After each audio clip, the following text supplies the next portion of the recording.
It's 20 past 8. Good morning. The weekend starts right here. It is Wake Up with Whiteley on BBC Radio Norfolk. Now, sports fans may be looking a bit bleary-eyed on Monday morning. The Super Bowl kicks off in Arizona late on Sunday night and will continue through into the wee small hours of the working week for us. It's a big weekend for followers of American football here in the UK, where the sport has seen an increase in popularity in recent years, with new clubs popping up all the time. The Norwich Devils were one of the first to be established back in the 1980s and are currently looking for new players. So do you know a potential quarterback or a future wide receiver? Well, a few days ago, Kirsten Thorne spoke with Mark Hoskins, senior team head coach for the Norwich Devils, along with player and PR man Alan Baxter-Smith. If you look at the figures, for example, the Super Bowl that's coming up this weekend, last year's Super Bowl was watched by over 4 million viewers in the UK. There are over, in terms of teams playing, there are over 200 UK teams, and that's not including the ladies teams, some youth and junior teams and university teams. So it's certainly grown massively over the last few years. The coverage obviously has improved as technology improves as well. Social media sites are carrying more and more about American football, so it's truly becoming a more global game, and it's really taking off in the UK.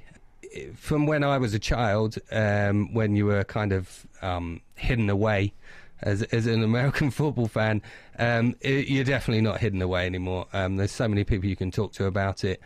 So many people understand the game more. It's grown to such an extent that you cannot go anywhere if you wear any NFL merchandise, a hat, a jumper. You can be on a train, a bus, sitting in a restaurant. Somebody will come up to and talk to you about American football, and they will understand it. And that's a wonderful thing to see to be happening for a sport that I love and have played for some time now. So. Are there plenty of people coming forward then, wanting to be involved in American football in Norfolk? Not as many as we would like. So how do you go about getting them really fired up about it then? Do a lot of kids sort of automatically go for the football or rugby because that's what they've been taught at school, perhaps? That is what they get. That is what they get taught at school. Obviously, they do see it more on TV. Things like Sky Sports means that, straight after the Premiership's finished, something about the NFL might come on, they'll see adverts, they want to find out about it, that kind of thing. But also from the school's perspective is that the schools are actually getting a lot more receptive to other sports and that kind of thing. So, for example, we've held a few sessions down at a couple of local schools as well. So if any PE teachers out there want us to come down and give the kids a try at the sport that are aged probably about 14 to 18, then we'll do that. We've done that at Sproston High, looking at possibly doing something at Helston High pretty soon. Mm-hmm. Getting kids involved, and then if they like it, they can come down and try out for the team. Those youngsters that do get involved and really take to it and enjoy it, what is it about the American football that's perhaps they enjoy that they're not getting from the traditional sports they're perhaps being taught in school? On some levels, I think it is that it's something different, but mainly I think one of the key things that they do get for it is it's great team sport for a start. So it's really a lot of fun, but it's also one of those sports where there is a position for every size and ability. Because there are some of the kids that might be a little bit too big to be agile for soccer, for regular football. They can come down to us, and they're absolutely perfect, to playing with the big guys that we have down here.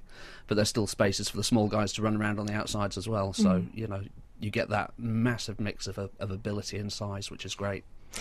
You're training on Super Bowl day on the 1st, but you're also going to be collecting for some charities as well. Tell us about that. Yeah, we've one of our players is a manager at Tesco's on Harford Bridge, and has kindly worked with Tesco's to help us raise some money for Diabetes UK.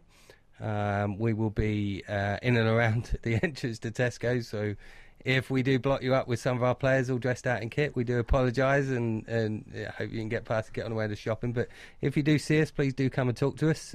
Come and discuss the game. We can show you some pads and some helmets, and you can get a little bit more involved and see what we're about and what the game's actually about. and also donate towards Diabetes UK as well. It would be great if people can come along. Did you put the pads on, Kirsty? Did you put the pads? No, she didn't. I thought she might put the pads on. That fundraising by the Norwich Devils is taking place at the Harford Bridge Tesco store, as I said there. It's for Diabetes UK. More information about the club, and if you want to join or know somebody who may be interested, the website is norwichdevils.com.